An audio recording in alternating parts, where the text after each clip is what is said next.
शहर में पहली बार सोने चांदी की बहार। न्यू चेतन ऑर्नामेंट्स के शोरूम में नए डिजाइन के आभूषणों की भरमार। आइए अपने मनपसंद आभूषणों को चुनिए और सुनहरे अवसर का लाभ उठाइए। चुनिंदा डिजाइनों पर आकर्षक छूट, हीरे में मेकिंग चार्ज 0%। तो देर किस बात की, अभी आइए new Chetan ornaments, Shiv Shambhu plaza, GT road, Govindpur. वहीं हमारी दूसरी शाखा है धनबाद बैंक मोड़ स्थित। नमस्कार, नेशन टीवी भारत में आपका स्वागत है। मैं मनीषा। आइए बढ़ते हैं आज की ताज़ा खबरों की ओर। इन दिनों एक ऐसा मामला सामने आया है जिसे सुनकर आप हैरान रह जाएंगे। मामला तिलका मांझी भागलपुर विश्वविद्यालय से जुड़ा हुआ है, जहां 2 छात्राएं आपस में बाथरूम में ही भिड़ गई और चाकूबाजी की घटना को अंजाम दे डाला। इस बात को कुलपति मानने से इनकार कर दिया कि चाकूबाजी की घटनाएं हुई हैं, लेकिन यूनिवर्सिटी विभाग के द्वारा छात्रा के पास से 2 चाकू बरामद किए गए हैं। बता दें कि इन दोनों PG के कई विषयों के एग्जाम चल रहे हैं, जिसको लेकर इन दोनों छात्राएं भी एग्जाम देने के लिए पहुंची थी। जिन छात्रों के बीच विवाद हुआ, एक होम साइंस की छात्रा है तो वहीं दूसरी मनोविज्ञान की छात्रा है। इस घटना को सबसे पहले विभाग के चतुर्थ वर्गीय कर्मचारी बम ने देखा। इसके बाद इसकी जानकारी विभाग के HOD सहित शिक्षकों को दी गई और मौके पर पहुंचकर दोनों को शांत करवाया गया और दोनों के बीच सुलह भी करवाई गई, जिसको लेकर विभाग HOD ने दोनों छात्रों के परिजनों को कार्यालय बुलाया और लिखित लेकर दोनों को जाने दिया, लेकिन किसी ने इसकी सूचना कुलपति डॉक्टर जवाहर लाल को दे दी। इसके बाद कुलपति विभाग पहुंचे और हिस्ट्री विभाग के HOD के कमरे में सभी विभाग के HOD और शिक्षकों को बुलाया और सभी से मामले को लेकर पूछताछ की गई।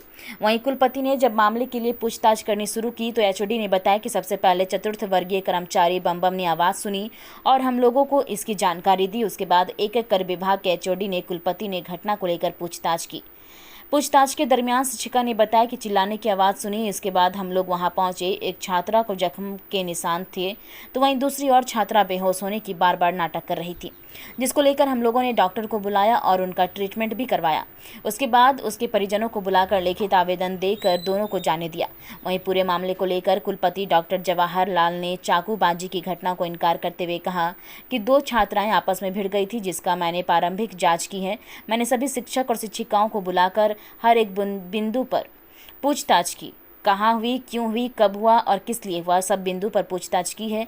कौन कौन शिक्षक ने देखा है दोनों लड़कियों को लड़ते हुए। बाद में एक फ़ोटो सामने आया है जिसमें 2 चाकू दिखा है। इसके बाद में पता चला कि उसके बैग से बरामद हुआ है। वहीं उन्होंने कहा कि मेरा यह कहना है कि एक लड़की ने दूसरी लड़की को बाथरूम में खींचा। यहीं पर मैटर सीरियस दिख रहा है। यहाँ तो अच्छा है कि हिस्ट्री विभाग के कर्मचारी ने देखा और हल्ला मचाया। अगर वह नहीं देखे होते तो कोई भी बड़ी घटनाएं हो सकती थी।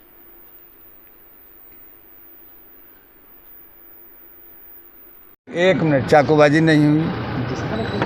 आप कैसे बोल दिए चाकूबाजी हुई? आपस में झगड़ा हुए हैं। क्या कुछ नहीं, अभी मैंने प्रारंभिक उसकी जांच की है। जितने भी जो शिक्षक शिक्षिकाएं और जो शिक्षेतर कर्मचारी जो है उन लोगों को बीच में बुला करके मैंने एक एक पॉइंट, कहाँ हुई, कहाँ का घटना हुआ, कब हुआ, कितना बजे हुआ, कौन कौन शिक्षक ने देखा है ना, दोनों को लड़कियों को लड़ते हुए। फिर बाद में जो है एक फ़ोटो आया है, छोटी छोटी चाकू है, उसका भी पता नहीं, उसने बताया कि उसके बैग में था। तो ये सारा चीज़ हो गया है। उसके बाद में गार्जियन आए, गार्जियन को लो करके चले गए। लेकिन मेरा ये सोचना है कि एक लड़की ने दूसरी लड़की को बाथरूम के अंदर खींचा, यहीं पर मैटर सीरियस दिखता है। वो तो अच्छा है कि हिस्ट्री डिपार्टमेंट के एक कर्मचारी है, उसने हल्ला मचाया, वहाँ के टीचरों ने सहयोग किया, एंथ्रोपोलॉजी के लोगों ने देखा और साथ ही साथ जो है वो कर्मी, वो लोग जा कर के बचाव किए। अन्यथा अगर नहीं, हल्ला नहीं होती ना, उसमें बम का नाम पहला है, बम ने पहले देखा हल्ला करते हुए, तो वहाँ जाकर देखा, फिर उसने बुलाया, तो कोई बड़ी घटना हो सकती है। हमको लगता है कि इसमें कोई बहुत बड़ा ये है जिसकी पुलिस इंक्वायरी होगी। लेकिन विश्वविद्यालय के स्तर पर मैंने हेड को, हिस्ट्री को बोला कि आप एक एक घटनाक्रम को आप लिख करके प्रोक्टर को दीजिए और पुलिस को इन्फॉर्म कीजिए।